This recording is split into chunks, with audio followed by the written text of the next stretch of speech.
E aí, tudo bem? O objetivo dessa aula é trabalhar as questões, resolver as questões da prova de 2021 do IBAMA, do cargo de analista ambiental, tema 1.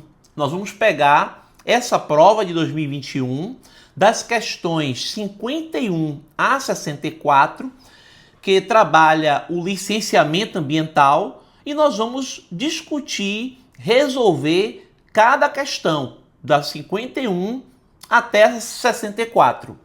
Eu quero fazer aqui um lembrete, antes de começar, que o tema 1 do edital de 2021, ele difere um pouco do tema 1 do edital de 2025.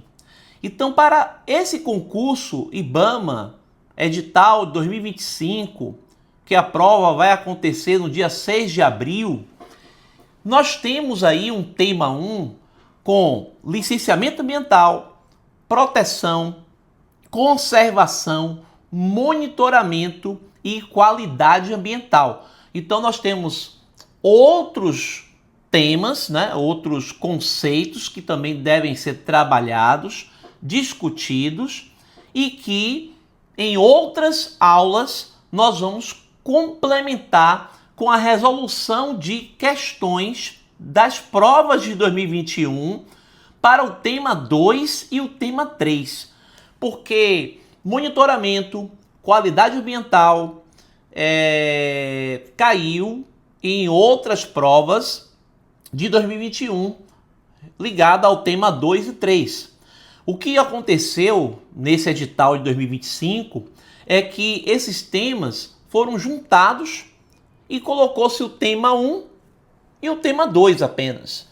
Então, nós vamos, de alguma forma, contemplar todo o tema 1 de 2025 com a resolução de questões das provas de 2021, considerando as provas do tema 1, tema 2 e tema 3, para proteção, conservação, licenciamento, monitoramento e qualidade ambiental. Então, esse é o objetivo, para que a gente tenha aí uma gama de questões resolvidas, comentadas, e que você tenha aí, um sucesso aí nesse concurso IBAMA para o cargo de analista ambiental tema 1, certo? Então, vamos começar com a nossa questão 51 da prova de 2021, tema 1 do concurso IBAMA para cargo analista ambiental. Então aqui tem um enunciado. As atividades utilizadoras de recursos ambientais em zonas urbanas são dispensadas do licenciamento ambiental. Isso é algo assim que é claro que a gente não é difícil de entender, porque lá na Política Nacional de Meio Ambiente, que é a Lei 6938 de 81, ela tem os instrumentos, dessa lei, os instrumentos da Política Nacional de Meio Ambiente. Um dos instrumentos é o licenciamento ambiental, a avaliação de impacto ambiental, e nós temos também o cadastro das atividades potencialmente poluidoras. Na verdade, todas as atividades potencialmente poluidoras, elas devem passar pelo processo de licenciamento ambiental, que nesse processo se avalia a viabilidade de um empreendimento ou atividade utilizar os recursos ambientais. E é claro que quando o enunciado coloca aqui as atividades utilizadoras de recursos ambientais em zonas urbanas são dispensadas do licenciamento ambiental. Atividades utilizadoras de recursos ambientais independe se ela está em zona urbana ou está em zona rural. Se ela é uma atividade utilizadora de recurso ambiental, ela deve passar por licenciamento ambiental. Então não existe nenhum mecanismo, nenhum dispositivo que diga que o licenciamento ambiental é dispensado em áreas urbanas. Não. Atividades, elas que são degradadoras do meio ambiente, independente em que zona está, se ela pode estar na zona rural ou na zona urbana, vai depender de um processo de licenciamento ambiental, de avaliação de impactos ambientais, e se for utilizadora mesmo, vai ter que fazer também um cadastro técnico de atividades, né? Cadastro técnico de atividades potencialmente poluidoras, que esse cadastro técnico federal que faz no IBAMA. Então, esse é o comentário que nós temos aí para a questão 51, que quer dizer que ela está errada, certo? Ela está errada. E a questão 52.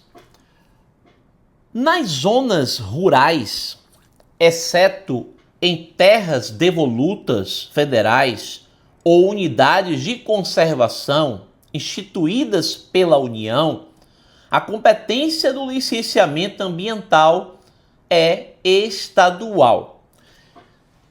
Para a gente entender essa questão das unidades de conservação, as unidades de conservação ela pode ser instituídas pela União, pelos estados e pelos municípios.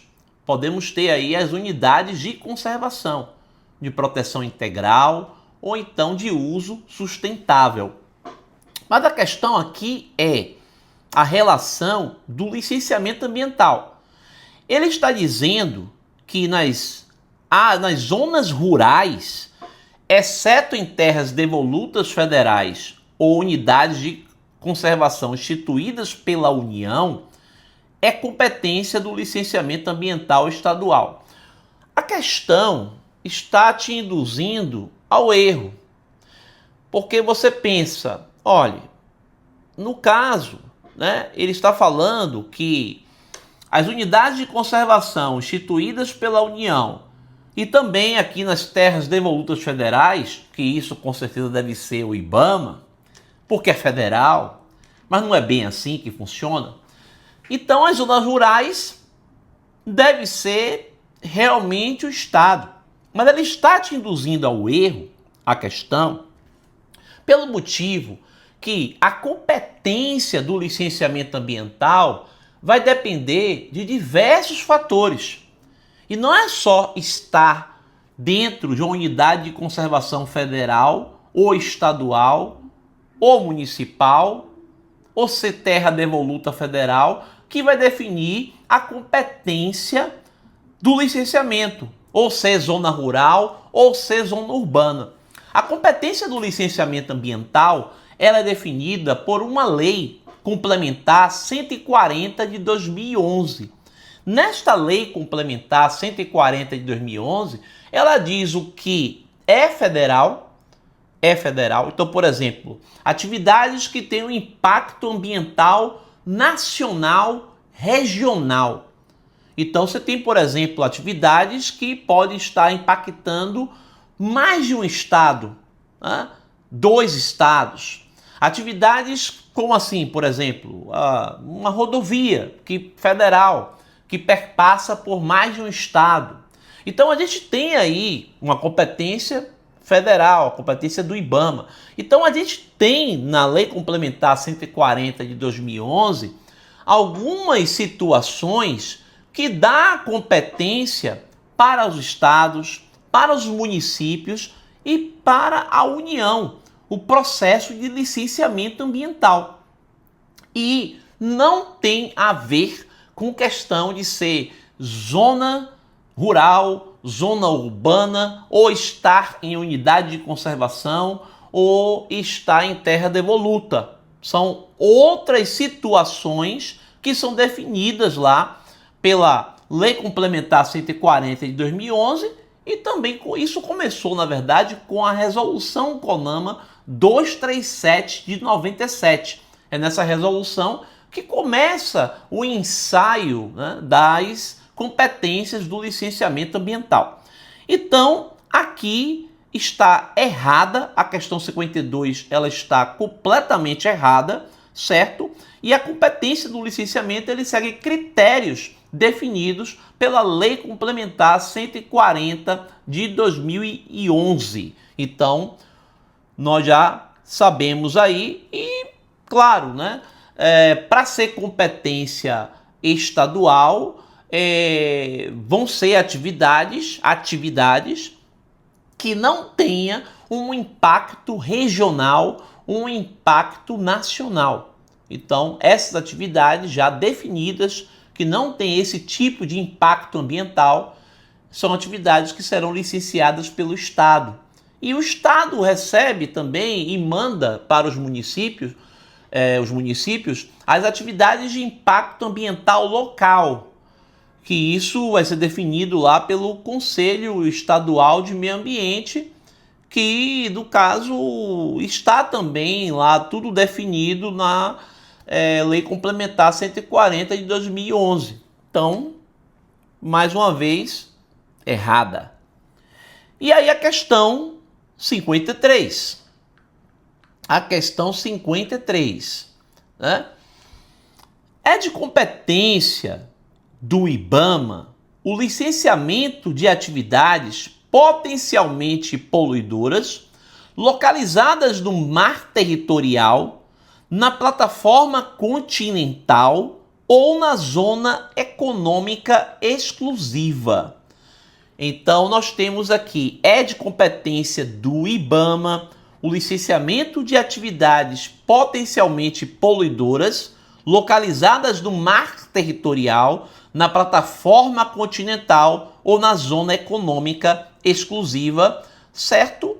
Isso é completamente correto, porque nós temos o Decreto 8.437 de 2015, que define o que é de competência federal, e isso está lá no decreto, não somente no Decreto 8.437 de 2015, mas também na própria Lei Complementar 140 de 2011, está lá também dizendo quais são as atividades licenciadas pela União, certo?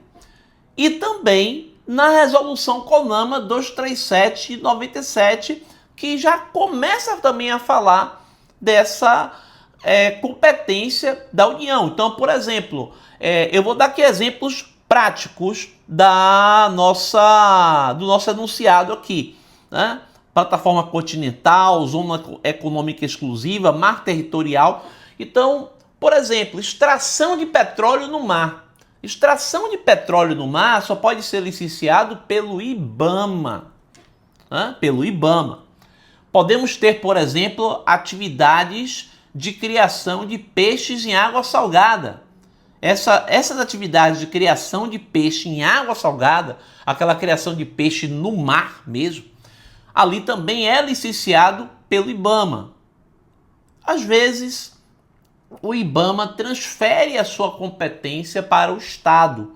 Então, existem acordos que o IBAMA ele transfere, né, uma competência natural do órgão federal para o órgão estadual. Mas isso a gente tem que lembrar o seguinte: a competência real é de quem? É do IBAMA. Então a gente vai considerar, por exemplo, as marinas. Marinas estão lá, certo? Também na parte aí da plataforma continental, né? Na zona econômica exclusiva. Então, nessa área aí, também vai ser o IBAMA, claro. Ah, Alexander, mas eu vejo nos estados eu vejo os órgãos ambientais estaduais licenciando marina, porque o IBAMA transferiu a sua competência para os estados, certo? Então é isso. Então a gente tem aí essa transferência, mas naturalmente quem é que faz o licenciamento? É o IBAMA.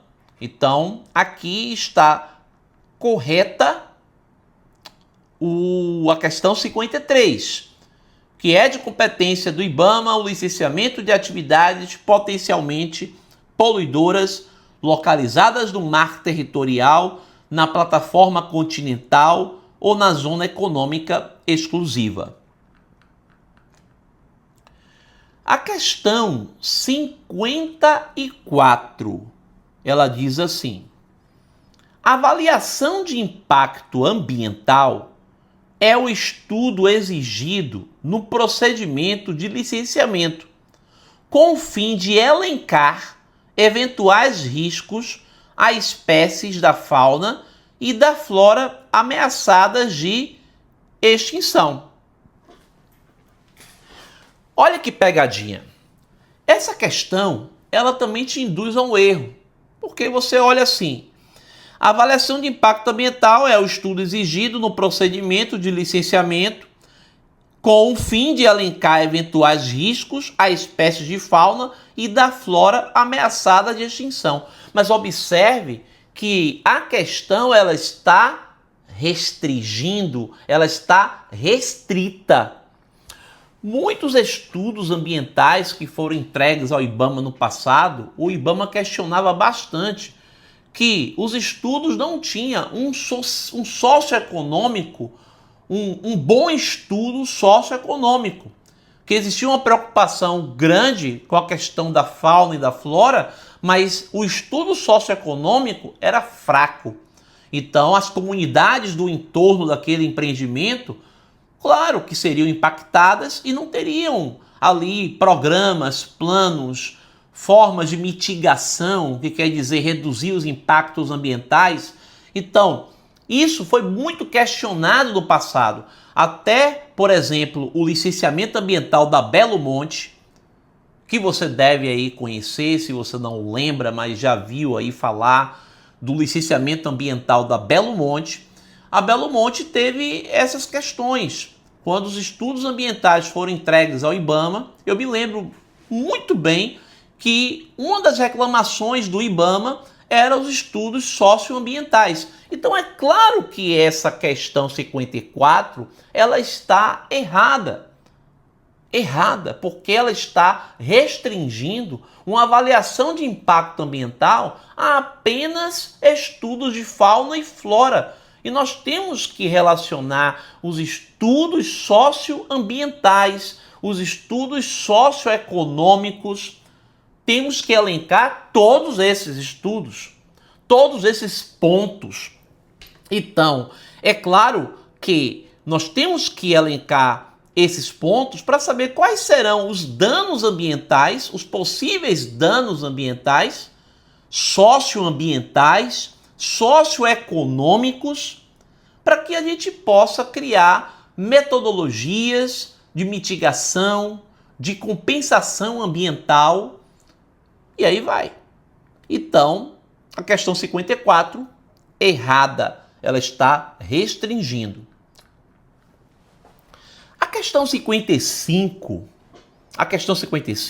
ela diz assim: a avaliação de impactos ambientais é instrumento da Política Nacional do Meio Ambiente e auxilia a tomada de decisão no licenciamento ambiental. Completamente correto. Eu falei que na Lei 6938 de 81, ela tem uns instrumentos.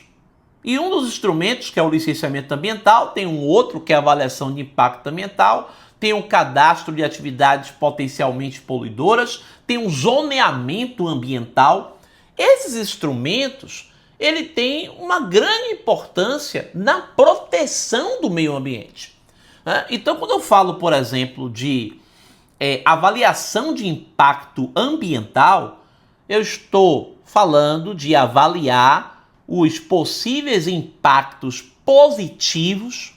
Impactos positivos quer dizer impactos que vão beneficiar as comunidades, o meio ambiente. Os impactos negativos, que são impactos que não vão beneficiar, eles são negativos, mas eu posso criar mecanismos de mitigar esses impactos negativos, criar mecanismos para compensar esses impactos negativos. Então, o objetivo da avaliação de impacto ambiental é servir de base para a tomada de decisão do licenciamento ambiental. E é claro que isto é correto, né? A avaliação de impactos ambientais é um instrumento da Política Nacional do Meio Ambiente e auxilia muito na tomada de decisão do licenciamento ambiental. Então, isto é completamente correto e vamos para a questão 56. O deferimento do licenciamento ambiental depende da possibilidade de aplicação de medidas mitigadoras dos impactos negativos, incluindo,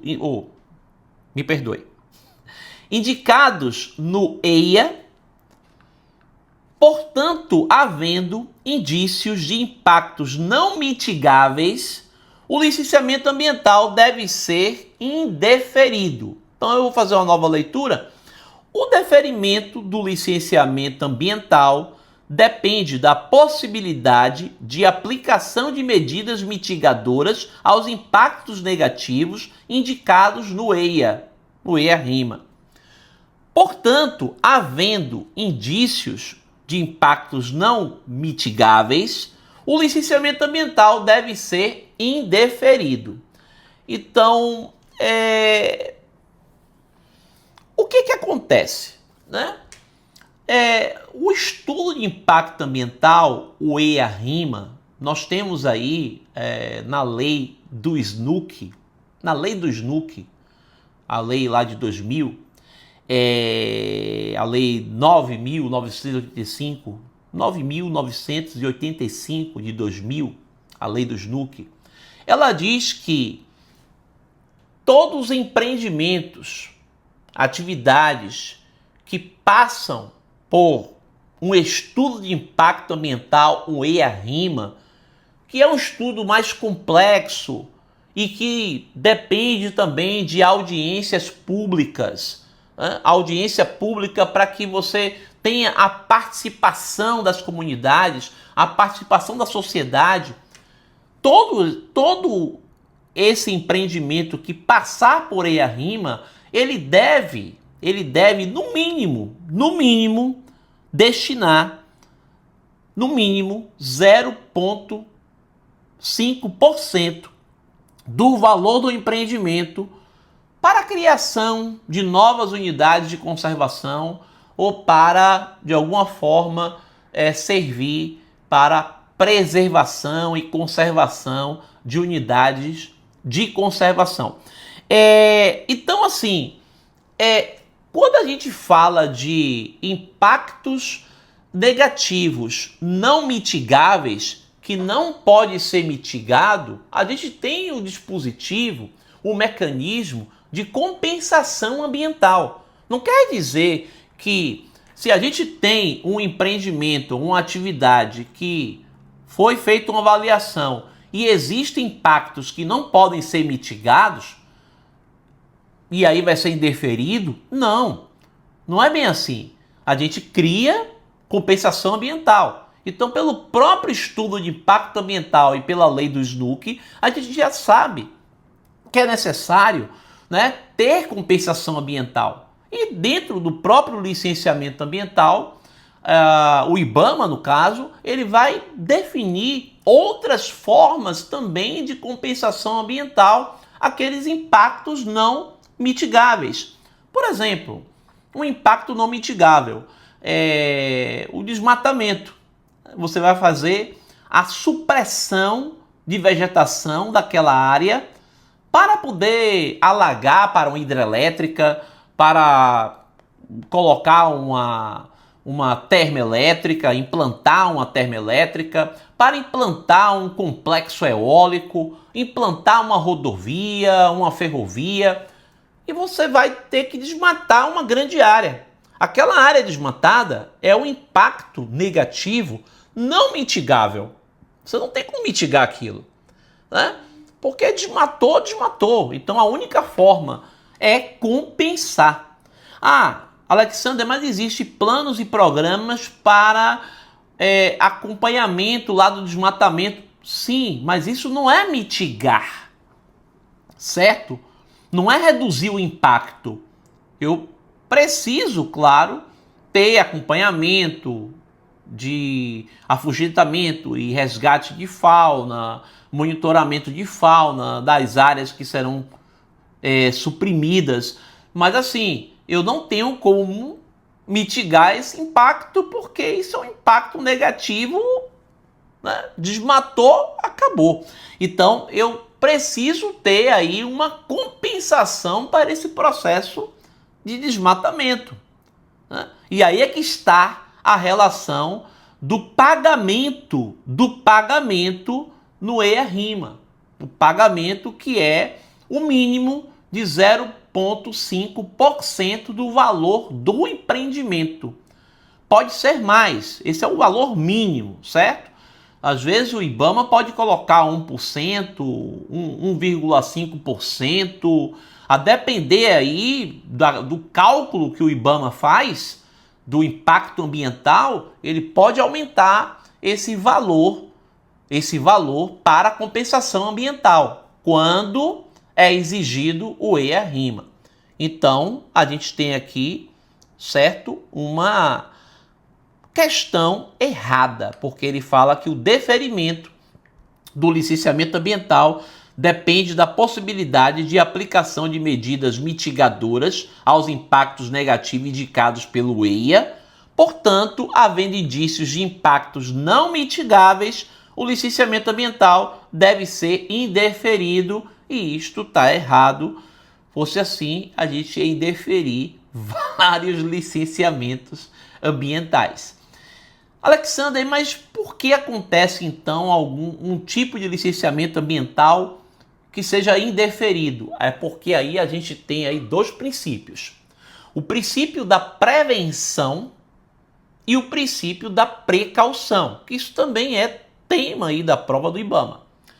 No princípio da prevenção, a gente tem aí como prevenir os impactos, como reduzir os impactos ambientais. Então eu vou ter danos ambientais, mas eu tenho como ter mecanismos para reduzir esses impactos, para compensar os impactos.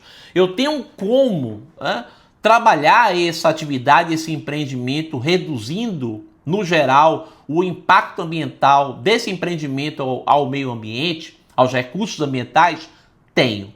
Então eu aplico o meu princípio da prevenção. No princípio da precaução é quando eu não tenho certeza científica de que aquilo vai ter como utilizar os recursos ambientais sem impactar e sem reduzir o impacto. Eu não tenho certeza científica disso. Eu não tenho como mensurar. E aí, quando eu tenho uma incerteza do que pode acontecer de impacto ambiental, eu não tenho como mensurar os impactos ambientais, isso pode ser um fator para ter o indeferimento do licenciamento ambiental. Claro, também estudos ambientais ruins também faz o indeferimento do licenciamento ambiental. Mas eu estou colocando aqui, mesmo com bons estudos, se aquela atividade eu não consigo ter uma certeza científica de mensurar os impactos ambientais e como eu vou fazer para mitigar e compensar, podendo trazer danos ambientais irreversíveis, danos ambientais assim grandes, eu vou dar o indeferimento do licenciamento, né? Então é mais ou menos assim.